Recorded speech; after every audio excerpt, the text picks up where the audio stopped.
She sat across from the man she had given everything to. 12 years. Her loyalty. Her future. Her name. She sat with trembling hands and a secret she had not yet told anyone, not her doctor, not her closest friend, and certainly not her husband. A secret that had been slowly, quietly, stealing her from the inside for 4 months. And on this night, the night she confronted him with the papers she found hidden in his briefcase, he looked across that white linen tablecloth.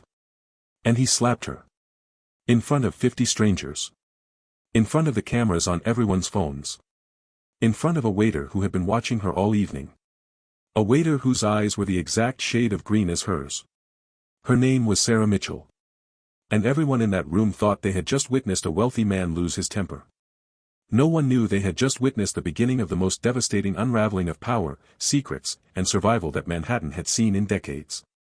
No one knew the man across the table had been hunting her for years. No one knew the waiter beside her was worth $4 billion. No one knew she was quietly, privately, fighting to stay alive. And no one, not even Sarah herself, knew just how far the lies had gone. This is the story of a woman who discovered that the life she believed she was living was a carefully constructed cage. And how, in the last chapter of what she thought was her story, she chose to rewrite the ending herself.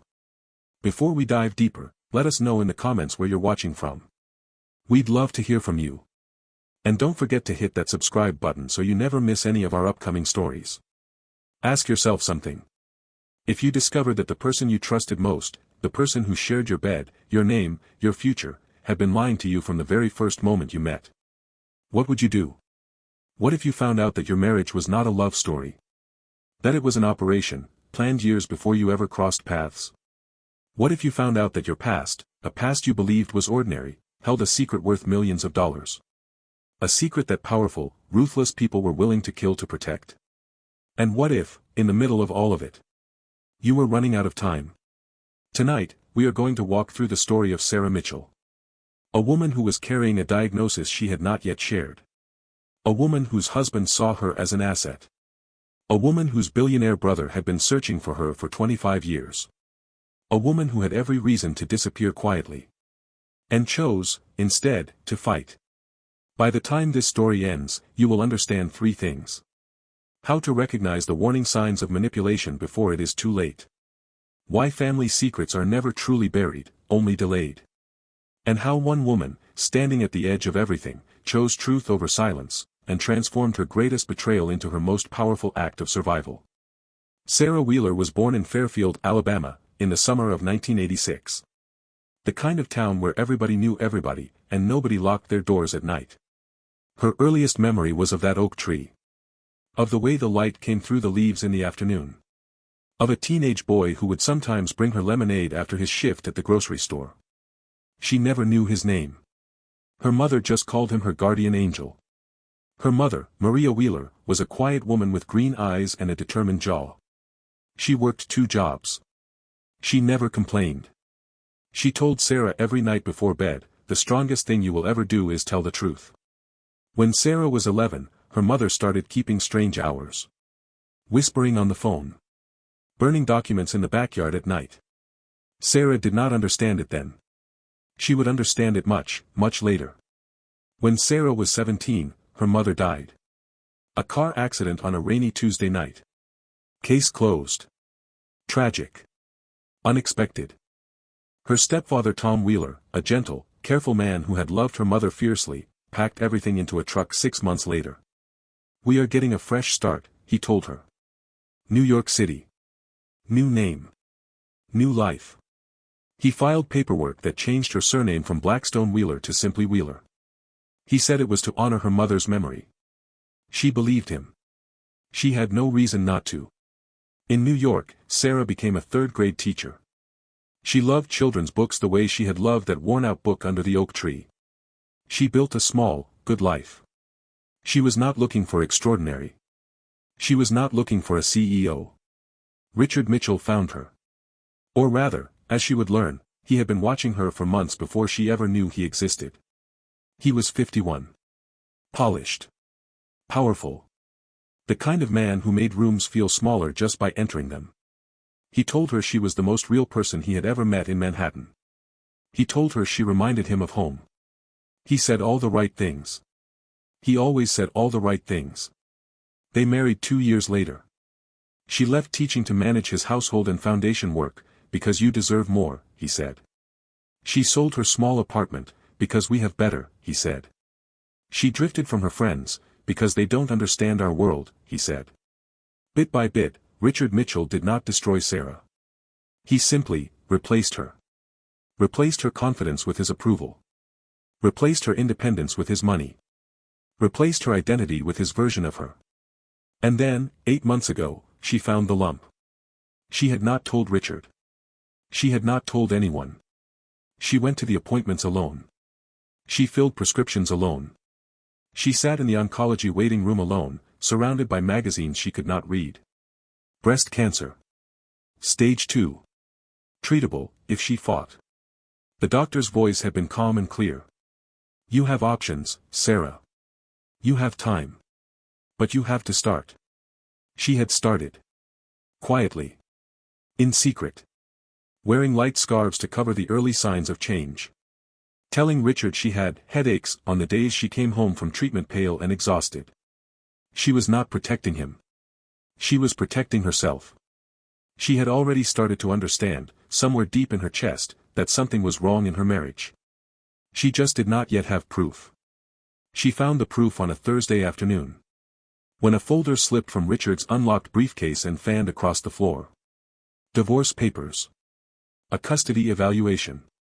Hotel receipts. And something that made her hands go cold. A private investigator's report. Focused entirely on her mother's family history. Focused on a name. A name she had not heard in over 20 years. Blackstone. Stay with us, because what that name meant, and why a billionaire was terrified of it, is something you are not going to believe. She had requested this dinner. She had dressed carefully. Done her hair. Covered the faint shadows under her eyes. She looked, to anyone watching, like a composed woman having a serious conversation. Inside, she was terrified. Not of him. Not yet. Of what she was about to learn. Keep your voice down, Sarah.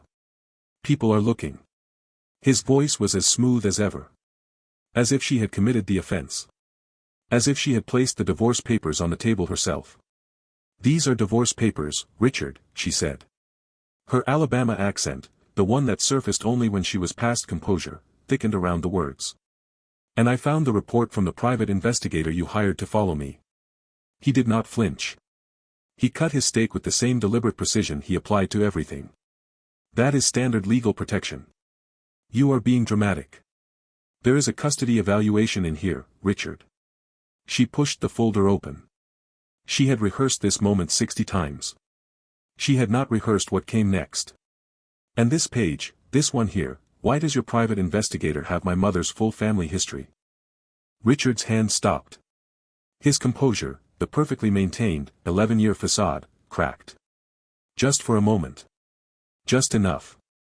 Where did you find that, he said. And for the first time in their marriage, he sounded afraid. In your briefcase. With everything else. She kept her voice even. She had learned that from him, after all. I want the truth. All of it. And I want it tonight. What came out of his mouth was not truth. It was something worse. The truth? You are an ungrateful woman who has no idea how fortunate her life is. He leaned forward. You were a project, Sarah. You were a means to an end. And now that you have served your purpose, we are done. She felt the nausea. The treatment nausea, the one she had learned to breathe through alone in the bathroom every morning. She breathed through it now. This is about money, she said. Not a question. Everything is about money, Sarah. A concept your little teacher's salary never prepared you for. Are you threatening me? He leaned back. His smile returned, the practiced one, the one she had once found charming. I am explaining your reality. You sign the papers, you take the settlement, and you disappear. If you fight, I will make sure everyone knows about your instability. The mood swings. The paranoia. The obsessive behavior. He paused. And I will make sure they know about your health, Sarah. Sarah went very still. He knew. Somehow. At some point. He had found out. And he was going to use it. A sick woman, fighting cancer alone, accusing her powerful, respected husband of fraud. It would paint a very convenient picture. That was the moment something shifted inside Sarah Mitchell. Not fear. Something older. Quieter. And far more dangerous. She said his name, just his name, in a voice she had never used before. Richard. My health is my concern. My family history is my concern. And whatever you think you know about the name Blackstone. Richard's hand shot across the table. He grabbed her wrist. Stop. Talking. Let go of me. You do not understand what you are walking into. You will sign those papers and you will forget every single word you read in that file. Let go of my arm. She said it clearly. She said it loudly. And he let go. And then he hit her. The sound cut through the restaurant like a gunshot. Silverware stopped. Conversations died. Someone at the bar said, "Oh my God," in a voice barely above a breath. And then a voice, calm and clear and close. "Ma'am. Are you all right?" The waiter. Tall. Late 30s. Green eyes. Standing at her side. She looked up. And she felt something she could not explain. A familiarity she had no memory for. As if some part of her, some very old, very quiet part, already knew him. "I'm fine," she whispered. She was not fine. She was bruised. She was exhausted from weeks of treatment.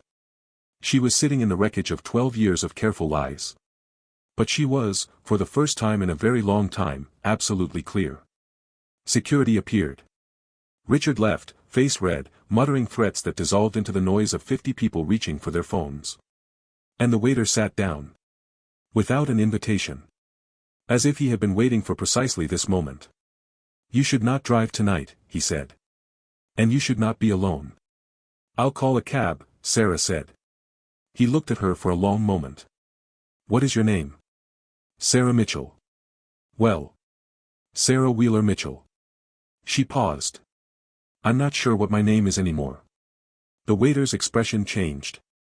Something flickered across his face, recognition, disbelief, and then something that looked like relief. "Wheeler," he said slowly. "From Alabama." Sarah stared at him. "How do you know that?" He reached into his jacket and placed a business card on the table. She picked it up. She read the words. The room seemed to tilt. Blackstone Holdings. Marcus Blackstone, Chief Executive Officer. Blackstone. The same name from the file. The name that had made Richard's face go pale with fear. "I don't understand," she whispered. Marcus looked at her with those green eyes, green like hers, green like their mother's. "I think you do, Sarah. I think you have always felt like a piece of you was missing." She stared at the man who was supposedly one of the richest people in the country. Who had been standing 4 feet away from her all evening, refilling glasses. "Who are you?" she asked again. "I am your brother," Marcus said. "And I have been looking for you for 25 years. And that was only the beginning. Because what Marcus Blackstone had spent those 25 years uncovering, would change everything Sarah thought she knew about her past. "Stay with us." She searched his name the moment she walked through her door. Forbes. 38th richest person in America. $4.2 billion. A technology empire spanning 3 continents. Photos showed a man with her eyes and her mother's jaw, commanding boardrooms, giving speeches, signing legislation. But in every photograph, she saw something else. A specific kind of emptiness that success cannot fill. The look of someone who has everything and is still searching for one specific thing. In a 2019 interview, Marcus Blackstone spoke about growing up in foster care in Alabama after his mother vanished when he was 13. "I learned early," he said in the interview, "that the people who are supposed to love you can leave. But I also learned that love is not about blood. It is about choosing to show up." Sarah closed the laptop. She thought about her own mother, the woman in the few photographs she owned. The woman who had whispered to her every night, "The strongest thing you will ever do is tell the truth." The woman who died in a car accident on a rainy Tuesday when Sarah was 17. She thought about Tom Wheeler, her stepfather. How he had always kept her at arm's length. How she had always assumed it was grief. Now she understood. It was not grief. It was fear. She had been fighting one battle completely alone. Now she was learning she had been in the middle of a second one without ever knowing it existed. She picked up Marcus's card and dialed. He answered immediately. Sarah. I have been hoping you would call. I need to ask you something, she said. Do you remember a little girl who used to read under an oak tree behind a blue house on Maple Street? There was a long pause. When Marcus spoke, his voice had changed entirely. The CEO had dissolved. There was only a person. You had a book about a princess who saved herself. You read it so many times the cover fell off. Sarah closed her eyes. A tear ran down her face. She remembered. Not his face. Not his name. But the lemonade. The warmth. The feeling of being watched over. That was you, she said. That was me. I used to check on you after my shift. Every single day. Why did no one ever tell me? His answer came slowly, each word measured. Mom made everyone promise to protect you. Our father was a violent man. A dangerous one. She was terrified he would find you and use you against her. After she died, your stepfather honored that promise. He took you across the country, changed your name. He was genuinely trying to keep you safe, Sarah. Was he? The silence that followed held everything she was not ready to ask yet. The lobby of the Blackstone Holdings building was designed to make you feel small. But when Sarah gave her name at the security desk, something happened she did not expect. The guard's face changed. Not professional courtesy. Genuine warmth. Miss Wheeler. Mr. Blackstone has been expecting you. I'll take you up myself. 91st floor. Marcus's office. Books instead of awards. Family photos. A worn reading chair by the window. He was looking out at Central Park when she entered. When he turned, she saw it, the same bone structure. The same eyes. The same way they both went very still when something mattered. Thank you for coming. Thank you for not pretending anymore, she replied. Sarah placed a photograph on the table between them. A young woman with 2 children, a teenage boy and a toddler girl. This is the only picture I have of our mother with both of us. Marcus picked it up. His hands trembled slightly. I remember this day. Mom had just bought you that dress with the pink flowers. I don't remember the dress. I remember feeling safe. They sat with that for a moment. The weight of 25 lost years. Then Marcus opened the folder he had been waiting 12 years to open with her. Their father. Victor Blackstone. A violent alcoholic with a criminal network and a pathological need to control everyone around him. A man serving a life sentence for murder. A man who, from his prison cell, still reached into the world like a shadow. Our mother tried to escape with both of us, Marcus said. Victor found out. He put me in the hospital for a week. Told her if she ever tried to leave with us both, he would end all of it. So she chose, Sarah said quietly. She took one of us and ran. She always planned to come back for me. She just never could. A long silence. Outside the windows, Manhattan moved without them. Sarah's medical appointment reminder buzzed on her phone. She silenced it without looking at it. But Marcus noticed. Sarah. There is something I have to ask you, and I need you to be honest with me. She looked at him. Are you all right? It was such a simple question. And she had been answering it wrong for so long. No, she said. I am not. But I am still here. And I am going to stay here. That's all you need to know for now. Marcus held her gaze for a long moment, then nodded. He did not push. He simply accepted her on her own terms for the first time in her life. She had spent 12 years married to a man who would have used that information as ammunition. In 30 seconds, Marcus had simply honored it. And then Detective Maria Santos walked in. And everything got darker. Detective Maria Santos had the kind of presence that made people confess things they had never intended to say. Miss Mitchell. What I'm about to show you will change how you see everyone in your life. Are you ready? I have been ready my entire life, Sarah said. I just didn't know it. Maria placed a photograph on the table. Sarah stared at it. Tom Wheeler. Her stepfather. The gentle man who had raised her. Standing outside Richard's office building. Photograph dated 3 weeks ago. Sarah's hand went flat on the table. The room seemed to get smaller. He has been feeding Richard details about your family for over 2 years, Maria said. Names. Addresses. Your medical history. Your connection to Marcus. That is impossible, Sarah said. Tom saved me. He took me out of Alabama, gave me a new. He did, Marcus said. And he has been terrified ever since that he made a mistake. Tom had been carrying the guilt of Maria Blackstone's death for 25 years. Wondering if she would still be alive if he had stayed. When someone approached him 2 years ago, someone claiming to work for Richard, claiming they had found Marcus, claiming they wanted to arrange a safe reunion, he had believed them. He had wanted to believe them. He thought he was giving you your family back, Marcus said. Instead, he gave Richard every weapon he needed to destroy you. Sarah felt the familiar nausea. She could not tell anymore if it was grief or treatment. Perhaps it did not matter. It gets worse, Maria said. Once Tom started talking, they had kept asking. Wanted details about Maria Blackstone's final days. About Victor's old threats. About money. Why would they want to know about money? Sarah asked. Marcus and Maria exchanged a look. Because Victor Blackstone was not just a violent man, Maria said. He was a very smart, very careful criminal. He hid a fortune, somewhere between $10 and $50 million, money the FBI never found. And before he dies in that prison cell, everyone who shares his blood has a legal claim to it. The weight of it landed. Sarah sat back. Victor had 2 sons from his first marriage, Marcus continued. Both career criminals. Both waiting 25 years for him to die so they could collect. The problem is, as direct biological relatives, you and I have equal claim under law. They want us gone, Sarah said. It was not a question. Legally. Or otherwise. Sarah pressed her hands flat against the table. So Richard was not just after your money through me.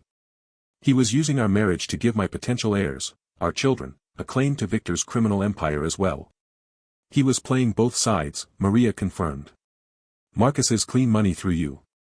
Victor's dirty money through any children you might have. He was positioned to be the legal representative for an heir who didn't know what they were inheriting. And now Richard had one more tool. Her diagnosis. A woman fighting cancer alone, making accusations against a powerful man. No children. Isolated from friends. No money of her own. It would make a devastating story in family court. Sarah stood. Walked to the window. New York spread below her in every direction. She thought about her mother. Who had also stood at a window somewhere. Terrified. Alone. Who had made the only choice she could see. And had spent the rest of her short life paying for it. Marcus. Yes. What if we stopped hiding? He looked at her. What if instead of protecting ourselves in the dark, we stepped into the light, all the way, and forced everyone else to step into it with us? A long pause. Marcus looked at his sister with something new in his expression. Not just recognition. Respect. Victor's sons have survived because they live in shadows, Sarah continued. Richard has built his entire strategy on the assumption that I am too sick, too afraid, or too alone to fight back. What if we took all of that away from them, at once? You want to go public. I want to tell the truth. All of it. The lies, the money, the threats, the investigation. And yes, my health. On my terms. Before anyone else can weaponize it. Marcus was quiet for a long time. You understand that once this story is out, there is no taking it back. There is no taking it back anyway, Sarah said. At least this way, I get to write the first line. Comment, she's a fighter, if you believe Sarah made the right call. We read every single comment. Tom Wheeler arrived at the Blackstone building under FBI escort. He looked 20 years older than Sarah remembered. He handed her a manila envelope with shaking hands. Inside were photographs she had never seen before. Her mother, young and laughing. Standing next to a man in a police uniform. His name was Detective James Morrison, Tom said. He was the officer investigating Victor's organization when he met your mother. He was the one who helped her plan your escape. What happened to him?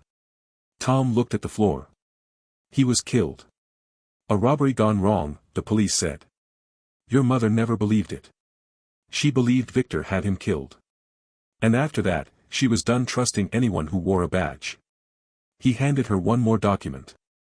Detective Morrison's final report. Bound for a federal grand jury.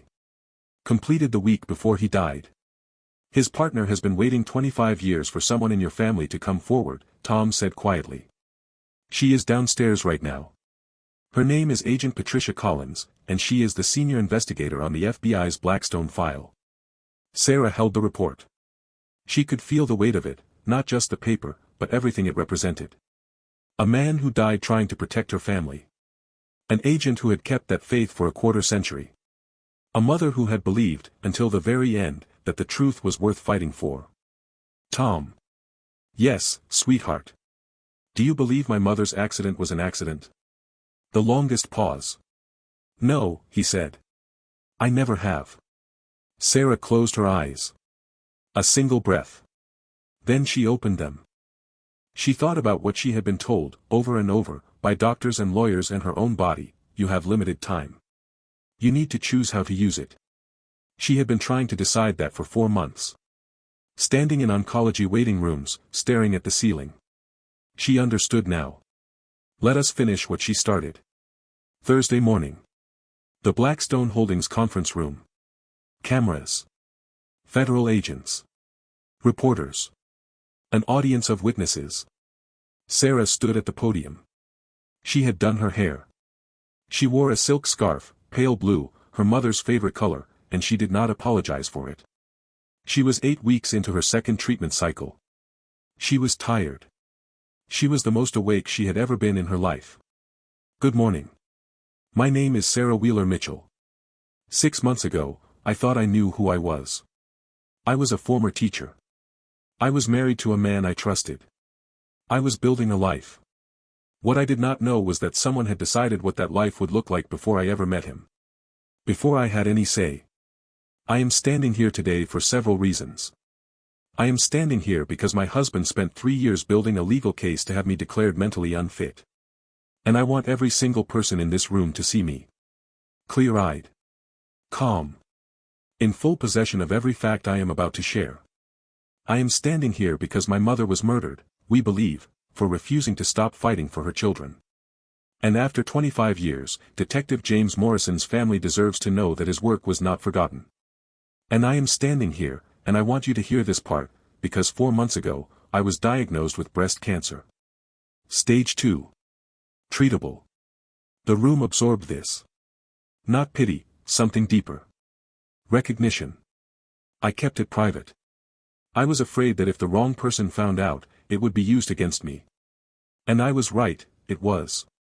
By my own husband. But here is what I have learned in the last 6 months. Silence does not protect you. It only protects the people who want to harm you. So today I am choosing to be completely, dangerously, impossibly honest.